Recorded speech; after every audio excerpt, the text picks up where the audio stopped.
కాంగ్రెస్ తన మిగిలిన ఎంపీ అభ్యర్థుల్ని ఖమ్మం అలాగే కరీంనగర్ అభ్యర్థులను ప్రకటిస్తూ ఎమ్మెల్సీ ఎన్నికలకు జరుగుతున్న ఉప ఎన్నికల అభ్యర్థి కూడా ప్రకటించారు. ఖమ్మం, నల్గొండ, వరంగల్ నుంచి తీన్మార్ మల్లన్నను కాంగ్రెస్ పార్టీ అభ్యర్థిగా ప్రకటించారు.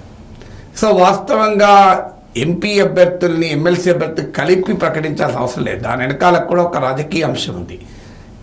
కాంగ్రెస్ పార్టీ 17 సీట్లు తెలంగాణలో ఉంటే అందులో 3 ఎస్సీ, 2 ఎస్టీ రిజర్వ్డ్, ఒక హైదరాబాద్ సీట్ ముస్లిం డామినేటెడ్ తీసేస్తే 11 సీట్స్ ఉంటాయి.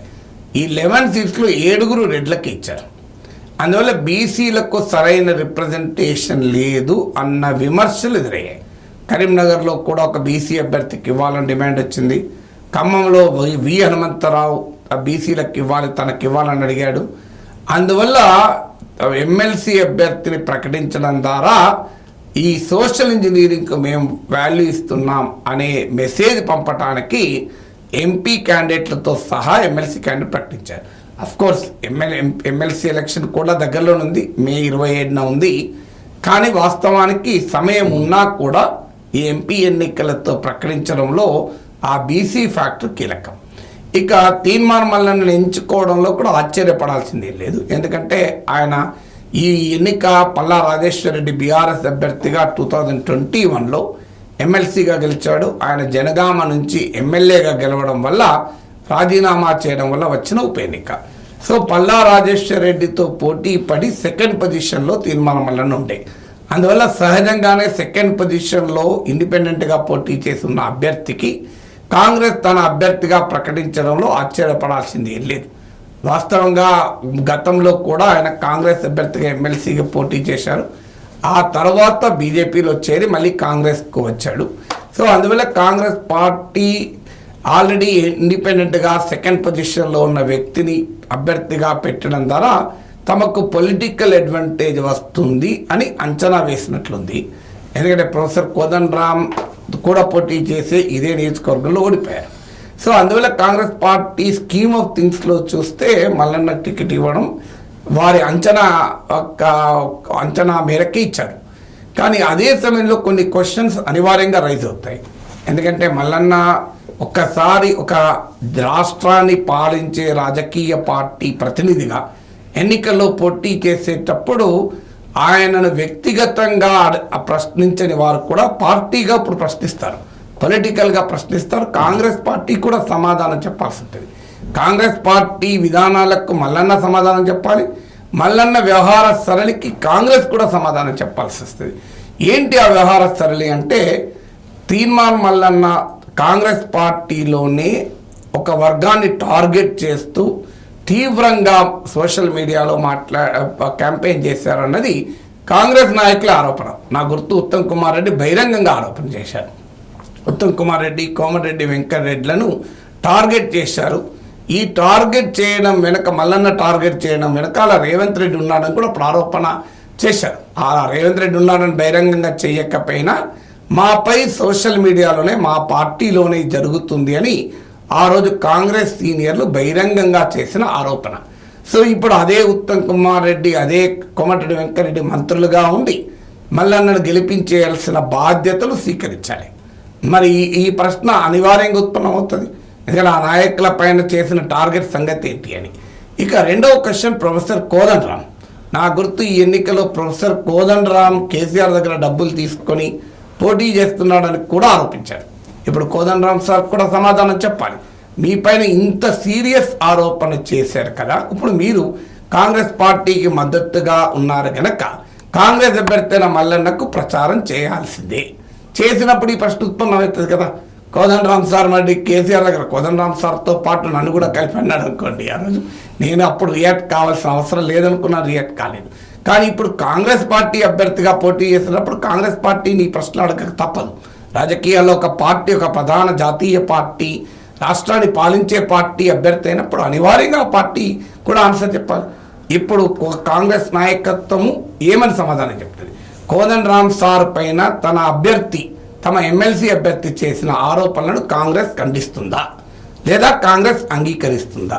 కోదండరామ్ సార్ కేసీఆర్ దగ్గర డబ్బులు తీసుకొని ఎన్నికల్లో పోటీ చేశాడు, ఇది మల్లన్న చేసిన ఆరోపణ.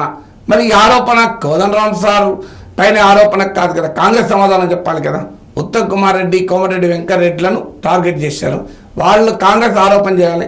ఇప్పుడు మీరు ఉత్తమ్ కుమార్ రెడ్డి, కోమటిరెడ్డి వెంకటరెడ్డిలను, కోదండరామ్ సార్లను ఇలా అన్న వ్యక్తికి మీరు టికెట్ ఇచ్చారు కనుక ఖచ్చితంగా వాటికి సమాధానం చెప్పాల్సి ఉంటుంది, లేదా ఆ మాటలు ఉపసంహరించుకోవాలన్నా ఉపసంహరించుకోవాల్సి ఉంటుంది. అందువల్ల నీవు అన్న మాటలు పక్కకు పోవు కదా. అలాగే వామపక్షాల మద్దతు కూడా కాంగ్రెస్ అడగచ్చు. ఎందుకంటే ఇప్పుడు లోక్సభ ఎన్నికల్లో ఉభయ కమ్యూనిస్టు పార్టీలు కాంగ్రెస్ పార్టీకి మద్దతు ఇస్తున్నాయి.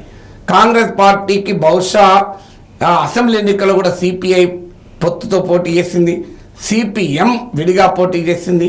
సిపిఐకి అసెంబ్లీ ఎన్నికలప్పుడే రెండు ఎమ్మెల్సీలు ఇస్తామని ప్రామిస్ చేసింది కాంగ్రెస్. ఇటీవల బట్టి విక్రమార్క సిపిఎం కార్యాలయానికి వెళ్ళి మీరు మాకు మద్దతు ఇవ్వని అడిగాడు, వాళ్ళకు కూడా ఒక ఎమ్మెల్సీ ఆఫర్ చేశారన్నారు. ఇప్పుడు ఖమ్మం, నల్గొండ, వరంగల్ ఎమ్మెల్సీ స్థానానికి కూడా వామపక్షాల మద్దతు బహుశా కాంగ్రెస్ అడగవచ్చు. వామపక్షాలకు ఈ ప్రాంతంలో బలం ఉంది. మీకు ఖమ్మం, నల్గొండ వామపక్షాలకు సాధారణంగానే ఒక ఎమ్మెల్సీ ఎన్నికల్లో కీలకమవుతారు. ఎందుకంటే వారికి బలమైన ప్రజా సంఘాలు ఉన్నాయి. కమ్యూనిస్ట్ పార్టీలుగా ఓట్లు రాకపోవచ్చు, కానీ ఇప్పుడు ఉపాధ్యాయ రంగం, ఆర్టీసీ, బ్యాంకింగు, ఇన్సూరెన్సు, కేంద్ర ప్రభుత్వము, ఈ అన్ని సంస్థల్లో యూనియన్లని వామపక్ష యూనియన్లు. సో వామపక్ష యూనియన్ ఇంత బలంగా ఉంటాయి ఈ ప్రాంతాలు, ఈ వర్గాల్లో. సో ఈ వర్గాలే ప్రధానంగా గ్రాడ్యుయేట్ ఓటర్స్ కూడా. అందువల్ల వామపక్ష సంఘాలు చాలా కీలక పాత్ర ఈ ఎన్నికల్లో పోటీ వహిస్తాయి. అఫ్కోర్స్ ఇప్పుడు వామపక్షాలు మరి మద్దతు కాంగ్రెస్ అభ్యర్థికి ఇస్తాయా? ఎందుకంటే గతంలో కాంగ్రెస్ అభ్యర్థి, ఇప్పుడు కాంగ్రెస్ ఎమ్మెల్సీ అభ్యర్థి గతంలో వామపక్షాల పైన తీవ్రమైనటువంటి విమర్శలు, ఆరోపణలు చేశారు. ఆఖరికి వారి క్యారెక్టర్ అసాసినేషన్ చేస్తూ కూడా మాట్లాడారు. ముఖ్యంగా సిపిఎం ప్రజా సంఘాలు, ఏ ప్రజా సంఘాల మద్దతు అయితే రేపు బహుశా కాంగ్రెస్ అడగవచ్చు, ఆ ప్రజా సంఘాలు ప్రమోట్ చేసిన టీవీ ఛానల్ పైన తీవ్రమైన ఆరోపణలు చేసి బివి రాఘవులు, తమ్మినేని వీరభద్రంపై కూడా అవినీతి ఆరోపణలు చేశారు.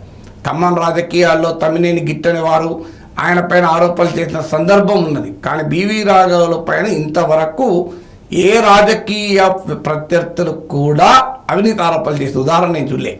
నాకు వ్యక్తిగతంగా కూడా తెలిసిన విషయం చెప్తాను.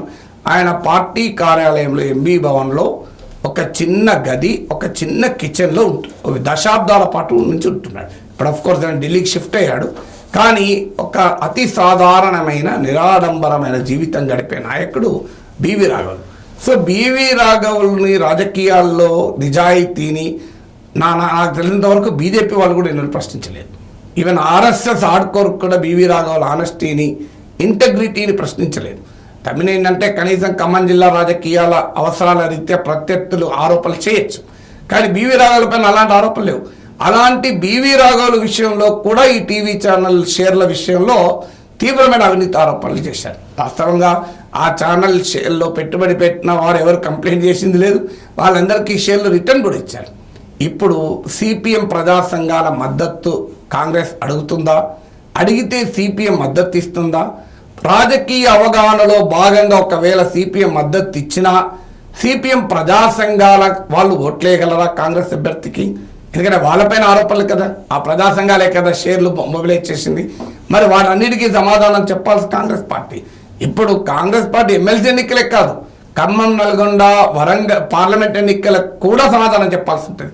వీళ్ళు వామపక్ష శ్రేణులు, వామపక్ష అభిమానులు కాంగ్రెస్ పార్టీకి ఓట్లేయాలంటే మీ నాయకుడు, మీ అభ్యర్థి వారిపైన చేసిన ఆరోపణలకు కాంగ్రెస్ ఓన్ చేసుకుంటుందా, కాంగ్రెస్ డిస్టెన్స్ అవుతుందా కూడా చెప్పాలి కదా.